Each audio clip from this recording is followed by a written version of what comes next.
Very important to have the knees slightly bent because that means you're more evenly balanced. Okay? And from that position I can move forward easily or back easily. The science of biomechanics can help a batsman improve his technique. At Sheffield Hallam University, our pro, Richard Pinio, is put through his paces. Infrared cameras record his batting, which is then automatically converted to a digital image. Biomechanist Roger Bartlett explains what makes a good batsman. You're using all of the muscles of the body, so you're trying to lead with your legs, then bring your trunk and your arms into the shot. And if you do this, you tend to finish up with a very smooth and well-timed action, and it looks smooth and well-timed rather than trying to hit the ball too hard. If you use your muscles properly and in the right sequence, then the shot will always look very well controlled and well timed, and the ball will kind of fly off the bat to the boundary, almost looking quite effortless. If I'm thinking about anything other than just the ball, then it's going to be a detraction from my shot, so I tend to just stand with the bat raised in a comfortable position. Beautiful shot.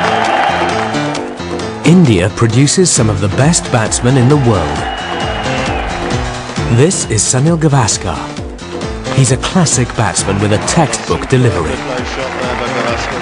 In his 17-year career, Sunny played in 348 matches and scored nearly 26,000 runs.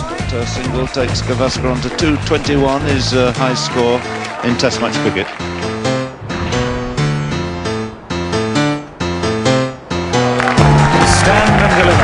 Fellow cricketing legend West Indian Brian Lara doesn't play according to the laws of biomechanics. He holds his bat above his head, as if he's playing baseball. It takes real genius to break the rules.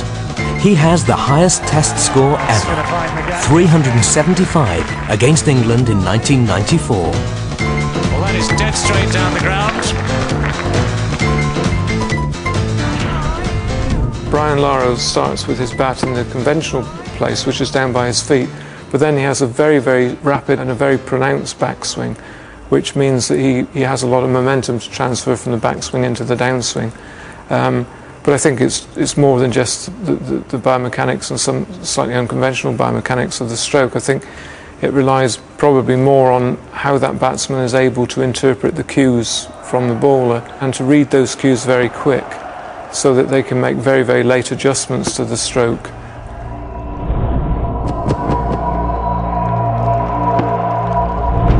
But it takes more than unconventional biomechanics to become a great batsman. Batsmen use their powers of concentration to get into the zone. Sports psychologist Steve Bull explains. I wish I could tell you exactly how to get into the zone, but if I could, I'd probably be living on my own personal island in Hawaii and appearing on the Oprah Winfrey Show. It's an elusive concept, but essentially what we do know is that when cricketers are in the zone, they tend to describe the experience as being effortless, supreme confidence. They don't have to think about what their body's doing. They achieve this sense of perfect rhythm almost. Rod Marsh knows how elusive this concept can be. Some days I felt as though I was going to make runs and hit a couple of really good shots and then got out, and other days I didn't think I was prepared mentally. I didn't think I was ready. I thought the opposition maybe was too good. I thought the pitch conditions didn't suit me, and then I get a decent score. And at the end of it, I'd say, well, how the hell did I do that? And I must have been in the zone to have done it. But what that zone was, I mean, to me as a batsman, was very difficult to recognise. Otherwise, I would have got more runs, I suppose. Science can help cricketers with their batting, but in this battle, they need to choose their weapon well.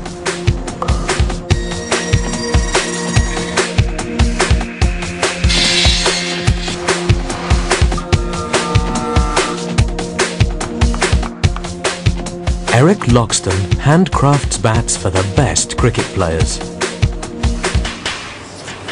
I know this one will be good enough for a world-class player. In fact, it is for a world-class player. It's for Mark Butchers. And Mark is not very particular, but there's little things that he does like. One of them is in here. Where I'm pulling this out now, he likes it right in there.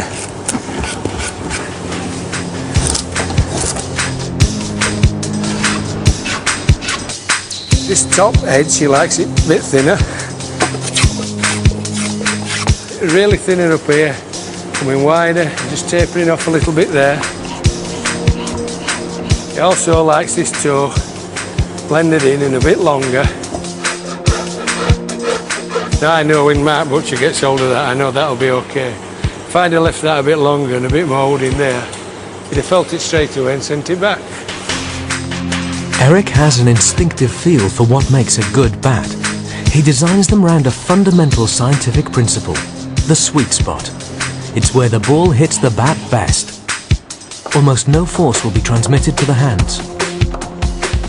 The sweet spot is the best area in the bat where it pings off, and that little sweet sound. That's why they call it sweet. You know, they'll drive a ball, oh, that was sweet. And it is, it's a sweet, nice ping of a sound.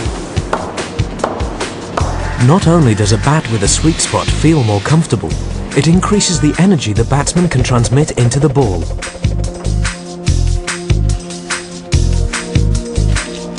Bats are made of willow harvested in winter, and this is the key to a good bat. A bat made from winter wood has thick cells, which make it tougher and more shock resistant.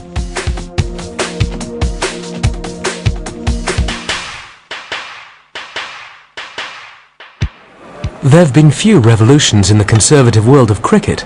This was one attempt. A good Yorker dug out by Dennis Lillee with his aluminium bat, which he's using today.